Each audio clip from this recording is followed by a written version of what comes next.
Hi everybody. Um, so this video is the decision video that I've been kind of putting back. So this video is just going to talk to you guys about a decision that I made in regards to what my next steps are for my treatment. If you're not sure what I'm referring to, on my Facebook page, I posted a video a couple of weeks ago.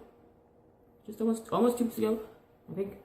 And it was in regards to whether I should do, not whether I should do, but basically I wanted people to give me feedback and insight in regards to stem cell treatment, stem cell transplant, and the high dose chemo that goes with the stem cell transplant, and versus Dr. Sebi. I wanted people to tell me whether, like people that have been through either stem cell transplant with high dose chemo and people that have been with Dr. Sebi, I wanted to, them to tell me, did it work for them and what was it for? Because I wanted to see if there's anybody out there that was dealing with the kind of cancer that I'm dealing with and whether they had either treatment and how successful was it and how did they handle it and stuff like that. So I kind of gave people my stats in regards to what kind of cancer I have and like the stage it's at. So the lymphoma, stage 4, and kind of gave them some background. And I just wanted feedback basically. And did I get feedback? I got lots and lots of feedback from people from all over. And there was Dr. Sebi advocates, there was people that were against it, Dr. Sebi, there was people that were for the stem cell transplant with that high dose chemo, there's people that were against it. The reason why I even had this, battle with myself was because, as you guys know from my previous video, the stem cell transplant video, I said I was gonna go ahead and do the stem cell transplant, but I was a little misinformed in regards to the chemo portion of the stem cell transplant. I didn't know that this was a different kind of chemo that they want to put me on. I thought it was the same chemo that they already had me on, but they want to put me on a really, really, really strict chemo, not strict, but harsh chemo. And it was just scary with all the side effects that came with it. If you haven't seen the video, go check out my Facebook page. I didn't post it on YouTube because it was like a spur of the moment thing for me. And I really just was in a place of confusion, and I just wanted to put a video out there that I could just get as much feedback as possible. And so the first thing I did was just post it on my Facebook. And also because I wanted to be able to tag people. There's a group on Facebook for Dr. Sebi, and I wanted to post it on there so people could see it and get feedback from that as well. So I thought that doing that would give me, a clearer view of what I wanted to, oops, there we go. I kind of fuzzed up the camera there.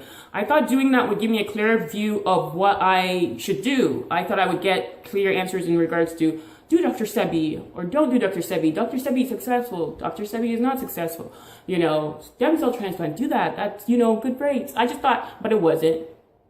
It wasn't. I got yes from people that were all for Dr. Sebi. And I got no's from people that had experienced Dr. Sebi. And then I got yeses for stem cell transplant, and I got no's. So it's like, there was good and bad. There was people that are telling me, don't do Dr. Sebi. I've been to Dr. Sebi for this. It did not work. Nothing worked for me. And then there's people that had gone to Dr. Sebi and had got cured. So it was like, and then there was people that had done stem cell transplant that it worked for with the high dose chemo. And then, they told me it wasn't easy, but I'm still here. And it was people, and what really affected me was people that were around my age that were telling me that they had done it and kind of cancers that they had and stuff like that. And, so I really thought I was going to get a clear cut answer, and I really didn't. So after the video, I kind of still was in a place of confusion. And that was really the tough part for me. So after reading all the responses, honestly, I feel like I talked to over 100 people. Of course, talking to my family, other doctors and stuff like that, it just did not sit well I still didn't feel that I had a decision. So of course I've been praying a lot with my family and my friends, lots and lots of prayer. And this is the conclusion that I came to. So This is what I felt, and I changed my mind lots of times, but this is what I feel like I'm going to do because I didn't really get a clear-cut answer from anybody. And actually, with the Dr. Sebi, there was people that said, "Oh, Dr. Sebi cured me. Dr. Sebi cured me." And so I asked these people. I said, "Can you please give me some insight on what he cured you of? Was it cancer? What stage was it? Did you do any chemo with it?" I had a few people that said Dr. Sebi cured them, and then I would inbox them these questions, and they did not want to respond, and it kind of hurt me because as a fighter, someone that has a disease and is fighting myself, I have no problem giving feedback to people that are fighting as well with other issues, but it just seemed like people didn't want to. I don't understand why you would respond to my post and say that you were cured, and then when I inbox you, you read the messages, but you don't want to tell me what kind of cancer you had, what stage it was, and if you had other treatments with it. I don't understand, and that kind of hurt me. But at this point, I just decided that I was going to go ahead with the stem cell transplant. And also, I decided that instead of going to Dr. Sebi for 3 months, after the stem cell transplant, I was going to go to Dr. Sebi for a month and a half as a healing method. So, to recover and to detox. I spoke to my oncologist and I told her what my reservations were, and I said, I want you to give me stats that are specific to me in my condition, because as you guys know, my condition is my status is a little different from other people's because my immune system is handling this really well due to the fact that I'm also on natural remedies. So I said, based on how I've been doing right now, I want you to tell me, how does this look for me specifically? Because initially, the stem cell transplant specialist, he had to give me they said he had to give me all the side effects and everything and give me the general stats. And I said, I don't want the general stats.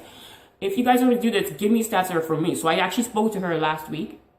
And she said, she basically had nothing negative to say. She said, you've been handling everything that we've been tossing at you so well. You're so strong. She says, I don't feel that this is going to affect you. Like, I don't think this is going to kill you. She's like, the only thing I would think is it might affect your fertility, but there's ways around that we can, we can try and save your, eggs and all that stuff. So I don't believe that I'm not going to be able to have children. I don't for 1 second believe that.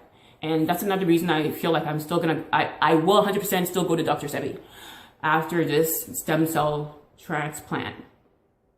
I think someone's going to be opening the door. I just want to make sure that it doesn't get noise in the background, but I will pause this if there's noise in the background so that it doesn't affect my video. But I have stepped up my natural remedy regimen. I've boosted up a bunch of things that I'm doing, and this is why I did this. I'm doing this because my prayer and hope... Okay, let me pause it. Like I said, there's noise. Hi guys, so I'm back. Sorry, my family members came home, so I wanted to pause it so that there wasn't too much noise in the background, and then but I'm back. And I got cold, so I put my jacket on. So like I was saying before, my hope, not hope, I don't want to use the word hope because hope leaves room for doubt, but my prayer, okay, my prayer is that within the time frame that I have right now to before they do the stem cell transplant, like I said, I boosted up my regimen.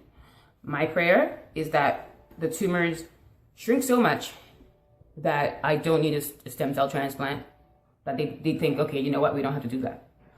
Or that they completely go away. And I'm holding faith that that's going to happen. I'm holding faith that it's going to show no traces of cancer. Positivity. So, pray for that, because that's what I'm praying for right now. No sign of cancer in my next PET scan, because they're going to do a PET scan before they do the stem cell transplant. So that's my faith, my prayer right now. So Dr. Sebi's, even if there's no sign of cancer, Dr. Sebi is still a go. I'm still gonna go to strengthen my immune system, make sure that there's no chance of the cancer coming back. So Dr. Sebi is a go no matter what. But I am, like I said, I decided to go along with the stem cell transplant, but the prayer is that I don't need that, and I could just go to Sebi's because the tumors are so shrunk that they don't need a stem cell transplant, and I can just go to Sebi's for healing, recovery, fortification. Is it fortification? Yeah. Strengthening my immune system, detoxing, all the good stuff. So yeah, I've made a GoFundMe page, and I'm gonna link that below in the description box, and I'm also gonna link it in the description for the post on Facebook. So a lot of you said that you're willing to donate so that I can go to see Dr. Sebi, and I'm very grateful for that, and I bless you in the name of Jesus Christ, and I just say thank you, because a lot of people, for you even care about me, I'm blessed. So thank you very much, and yeah, so that's that. I think I covered everything. Yeah, I think I'm sweaty, but it's okay. I was cold. My temperatures fluctuate. I'm cold 1 minute sometimes, and I'm hot. Cold and I'm hot. So it's complicated. But thank you guys for everything, and thank you for watching, and I love you, and I appreciate you. God bless you. Bye.